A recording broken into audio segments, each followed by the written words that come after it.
Hey, family, welcome to Put Your Dukes Up reaction. You got to stay ready so you won't have to get ready. With that one being said, we got another tragedy for you. Ah, man, this beautiful, beautiful, beautiful queen, black, Nubian, I'm looking for the proper word, elderly, don't even look elderly, but elderly lady, punk son. I can't even believe it.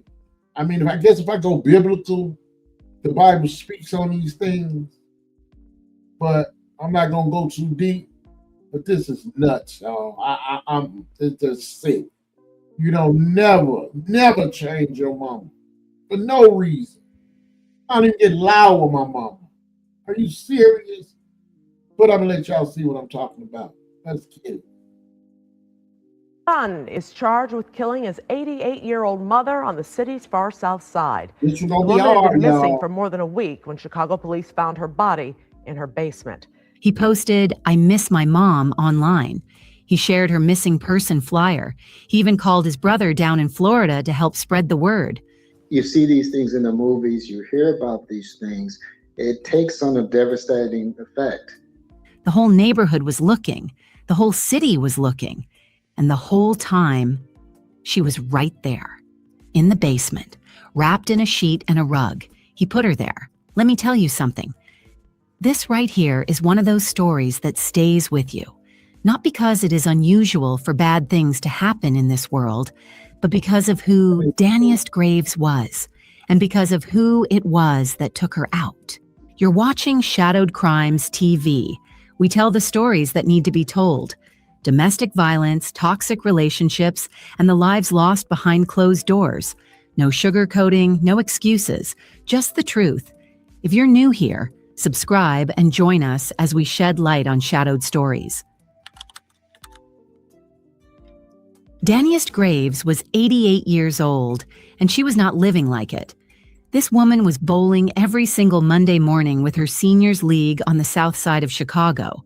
She went to church every Sunday, without fail. She had a part-time job working with her community. Not because she had to, but because she wanted to stay useful, stay connected, stay in the middle of life. Come to think of it, most people half her age are not moving at the pace Daniest was moving. And then there is this. At 80 years old, Daniest Graves went back to school and earned her college degree in computer technology. 80 years old. Her neighbor Charles, who lived right behind her home and drove her to bowling every week, said she was very proud of that degree. Proud enough that people in her circle remembered it clear as day. He said she was, and I quote, spunky. For an 88-year-old, that word fits her perfectly. Daniest was the kind of woman that a whole neighborhood notices, the kind whose absence you feel immediately. Charles was not just her neighbor. He was her friend. He drove her to that Monday morning bowling league regularly, and he will tell you straight up that she was good, not just showing up good, actually good. She held her own in that lane every week. She had 2 sons, Michael Works, who lived down in Florida, and Kevin, Caven Works, her older son, who had been living with her at her home near 107th and Lafayette Avenue on Chicago's South Side for the last few months before everything fell apart. Now, Michael and his mother talked every single day, every day. So when the calls stopped coming, something was already wrong before anyone had a name for it.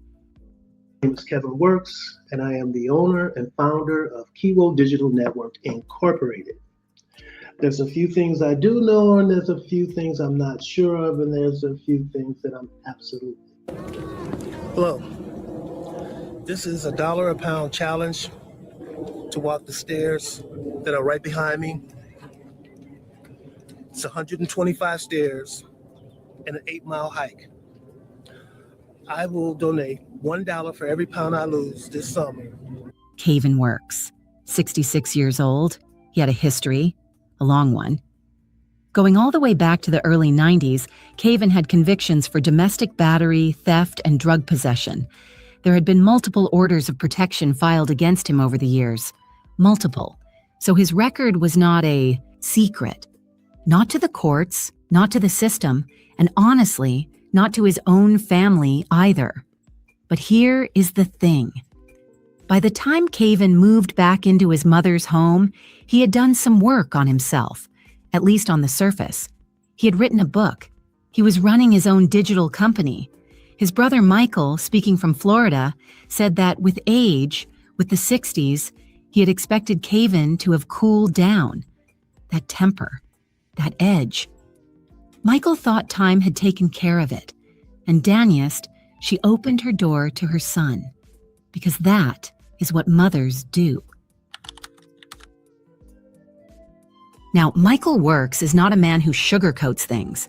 When reporters spoke to him, he was real about who his brother is. He said, and I quote, "He is capable. He's he could be a very dangerous person." He knew. The family knew Caven had a temper. They knew the history. But Michael also said he never, not once, thought that temper would ever land on their mother. He thought age had softened Caven. He thought living under her roof meant something. Ain't gonna lie, that is the part that sits heavy. Because looking back now, the signs were always there. Domestic battery convictions do not come from nowhere. Orders of protection do not get filed against people who are easy to live with. There was a pattern in Caven's life, a pattern of getting close to people and then becoming dangerous to them. And now he was living in his elderly mother's home, just the two of them. Moving on. March 27th is the date everyone comes back to. That is the last day anyone outside that house saw Daniest Graves. She was reported missing shortly after. Her family began to worry. Her community began to worry. And Caven Works, the man living in her house, began posting on social media. "Please help me find my mom.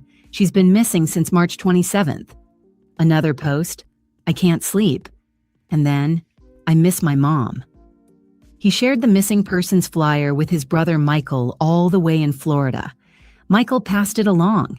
People prayed, people searched, neighbors talked, and Caven kept posting.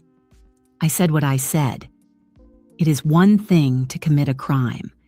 It is another thing entirely to stand in front of the people looking for your victim and perform grief, to type out, "I miss my mom" and hit post, to send a flyer with her face on it to your own brother. That level of it, it is hard to find the right word for it. It just makes no sense. 14 days. That is how long Daniest Graves lay in that basement before police found her, wrapped in a sheet, wrapped in... I don't care what you say. Nothing on this earth can get me that upset to do any type of harm to my mom. I just don't see it. Watching this just aggravates the hell out of me. And this punk got that little stupid look on his face. Like he bouncing. He's just a goofball. My God. A rug. In the home she had opened up to her son. Her gray 2021 Ford was eventually found on Chicago's west side, miles away from where she was. Like someone had tried to make it look like she had gone somewhere, like she had left on her own. She had not gone anywhere. Nobody knows exactly what happened inside that house on or around March 27th. The walls of that Roseland home are the only true witnesses, and they are not talking. What we do know is what police found and what the family was left to carry after they found it. Daniest Graves, a woman who bowled on Mondays, went to church on Sundays, earned her degree at 80, and still showed up for her community every chance she got, was found in her own basement, not in a hospital, not somewhere she had wandered off to. Her own basement, the same house she had raised children in, the same house she had opened her door to let her son back into just months before any of this happened. Her body had been wrapped, first in a sheet, then in a rug, and left there. Now, I want you to sit with that for a second, because that level of concealment does not happen in a panic. That takes time. That takes intention.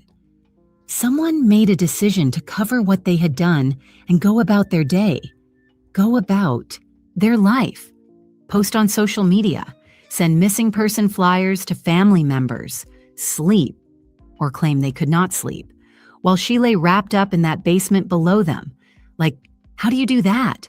How do you sit in that house, walk those floors, and keep performing like everything is fine? It makes no sense. And yet, that appears to be exactly what happened for nearly 2 full weeks. Her gray 2021 Ford Echo with Illinois plates was moved, found all the way on Chicago's west side, nowhere near Roseland, nowhere near home. That car being moved tells its own story.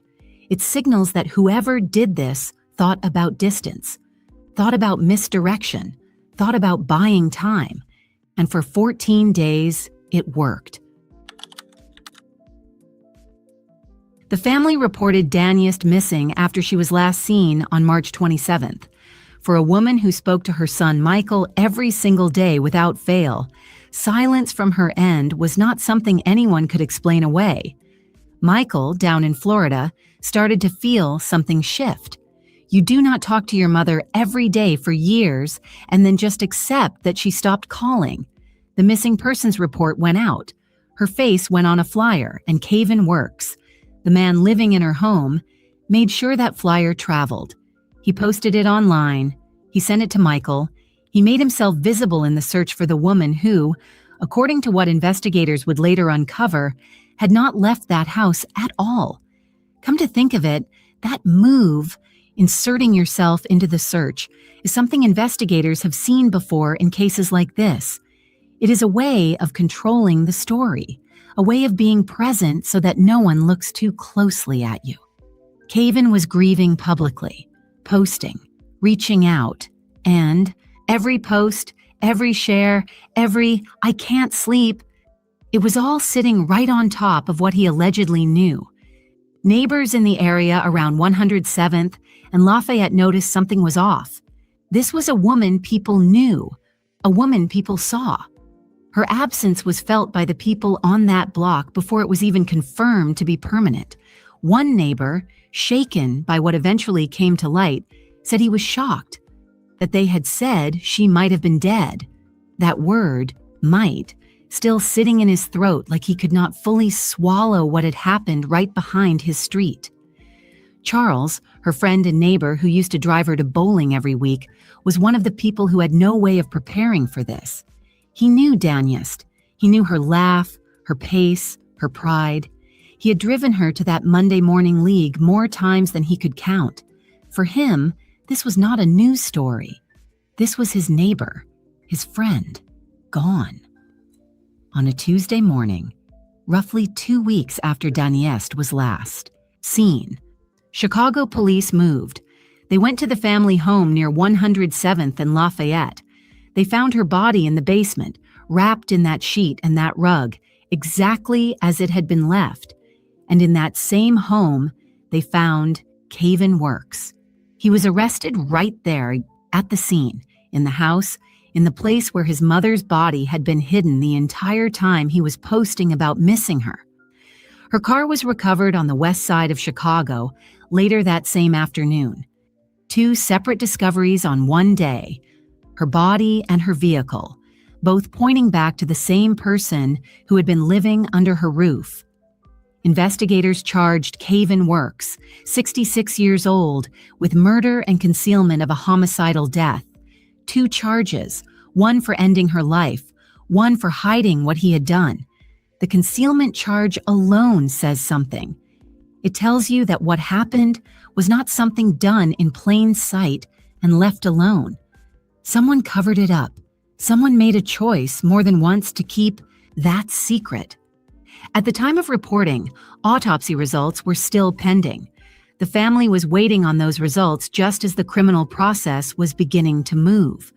Michael Works, grieving from Florida, trying to hold himself together, was still waiting on answers, still waiting on a cause of death, still waiting to understand the full picture of what his brother had allegedly done to their mother. Oh, so now, after the posts, after the flyers, after "I miss my mom," The man is in handcuffs, and the family he had just been calling on to help find her is now the one burying her. And this is also where Kevin Works lived with his mother. He actually posted to Instagram last week her missing persons flyer, pleading for the public's help to try and find her. Today, we spoke with this man's younger brother about the case. You see these things in the movies, you hear about these things. It takes on a devastating effect, when it's you. On Tuesday, Michael Works, who lives in Florida, learned his mother, Denise Grave, had been found dead. The 88-year-old had been reported missing on March 27th. Chicago police found her body wrapped in a rug in her Roseland basement. He had sent me the missing persons sheet of paper with her on it and with the details. He is Kevin Works, Michael's older brother, who had been living with their mother for the last few months. The 66-year-old is now charged in her murder. He is capable. He's he can be a very dangerous person. And did you ever worry about this scenario? Did you ever worry he would ever take out that temper on your mom? I never thought he would. I thought that with age, he's in his 60s, that he would have cooled down. I was shocked because I saw her every time I opened my garage, she would probably be out there and we would speak. Charles, who lives behind Graves' home, would often drive her to their weekly bowling league. She was good. She was a good bowler. We're on the Monday morning seniors and we bowl once a week. She was a very active person for her age. For an 88-year-old, my goodness, spunky. Going back to college and getting her degree in computer technology at 80 years old. So she was very proud. I think she was the oldest one at that time to get a degree. I'm very proud of her. She would help anybody, even when she was working. She loved it because she helped people. Michael Works says the family is preparing for Graves' funeral and still waiting on autopsy results as criminal proceedings begin for his brother. I think it is terrible, but the Bible does not lie when it says you reap what you sow. I just want, justice to be taken care of. My mother is resting now. When Chicago police walked Kevin Works out of that house in handcuffs, the neighborhood watched. People who had seen Daniest Graves bowl, go to church, wave from her porch. They watched her son get put in the back of a squad car, 66 years old, charged with murder and concealment of a homicidal death. 2 charges that together tell the full story of what allegedly happened inside that home. His first court appearance came the very next day, and it is worth saying out loud. This was not a man with a clean record who made one terrible decision. Kevin Works had a criminal history that stretched back to the early 90s. Domestic battery, theft, drug possession, multiple orders of protection filed against him over the years. Multiple. The courts had seen this man before. People close to him had needed legal protection from him before, and still, he was in his mother's home. Michael Works, grieving from Florida, was clear about where he stood when the cameras found him.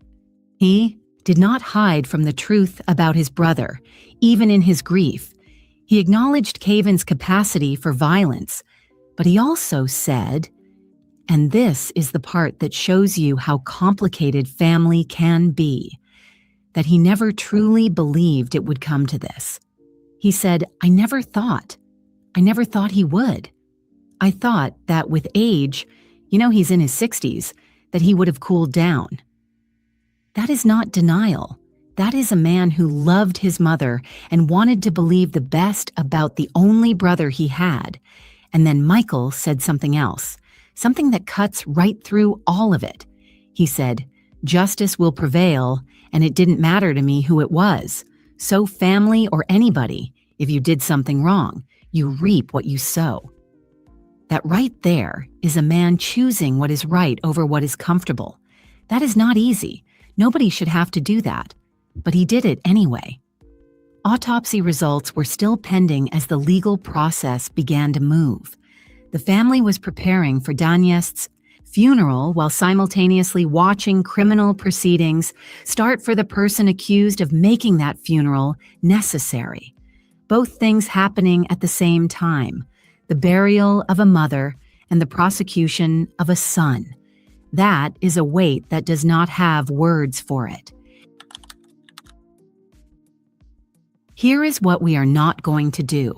We are not going to let Caven Works be the last word on Danius Graves, because that woman's life was full long before any of this happened, and it deserves to be remembered that way. Danius Graves got her college degree in computer technology at 80 years old. 80. She was reportedly the oldest person in her program at the time, and she was proud of it. The kind of proud that people around you feel too. She bowled every Monday morning. She went to church every Sunday. She worked part-time in her community because she wanted to stay involved, stay giving, stay present. At 88 years old, this woman still had somewhere to be. Her neighbor Charles put it simply. He said she would help anybody. And Michael, her son, said what every person who loved her already knew. I just want my mother, Danius Graves, to be remembered as a sweet, loving, caring person. He also said, it crushes you, but you know she'll continue to live on, as long as you remember. You know her for the good that she did, and she was true to heart, and anybody who knows her will say it, in a minute. Anybody who knows her will say it in a minute. That is legacy. That is the kind of person Danius was. The kind that people do not have to think twice about when someone asks them what she meant to them. The answer is already there, ready, because she made it easy to love her. But hey, this case is also a reminder of something that does not get said enough. When someone in your family has a history of violence toward the people closest to them, that history does not just go away because time passes or because they seem to have gotten themselves together on the outside. Caven had a record of domestic battery. He had orders of protection filed against him, and he was living alone with an elderly woman who trusted him. He had all these order protections, multiple running in with females, but nothing I hear about him having a problem with a male. That's not in his jacket. Everything in his rap sheet is something to do with a female. Wow. That is painful to look at because it raises the question of whether anything could have been done differently to protect her. It is what it is. And what it is a tragedy that did not have to happen. An 88-year-old woman who was still showing up for life should not have had her life ended in her own home by the person she gave shelter to. And yet, here we are, talking about it, because somebody has to. Rest easy, Danius Graves. You earned that rest. You earned all of it. That is the story of Danius Graves. And if it moved you, if it made you think, if it made you want to hug somebody you love a little tighter tonight, then you already understand why this channel exists. Shadowed Crimes TV is here to make sure that the people behind these stories are not forgotten. Well, family, I can go on all day long talking about how despicable of a human being he is. If you look at them right there, you can see they look alike. 66 years old, man. First of all, living with your mama at 66. That's sad and pathetic on its own right, in its own right. But what you did to your mama, man, ain't no excuses for it. And when you touch that penitentiary, sir, you're gonna have a bumpy ride, boy. Big Bubba and them they're gonna holler at you when you get there. I'm almost positive of that one. And you're gonna deserve every little bit coming your way. Oh, guy, your whole jacket is for restraining order against this woman, that woman. Nothing to do with no men, but you put your hands on a woman. Them type of cats, I have no words for. I send my condolences out to the mother. You know, you had a beautiful 88 years and still look like you would have made it to 108 if that duck wouldn't have took you out. I'm livid about it. You know. With that being said, I'm just gonna give it on up and move to the next one. But some of these be hard, family. Y'all put in the comments what you think about it. Come on, help me out. Please like, share, and subscribe. I'm out.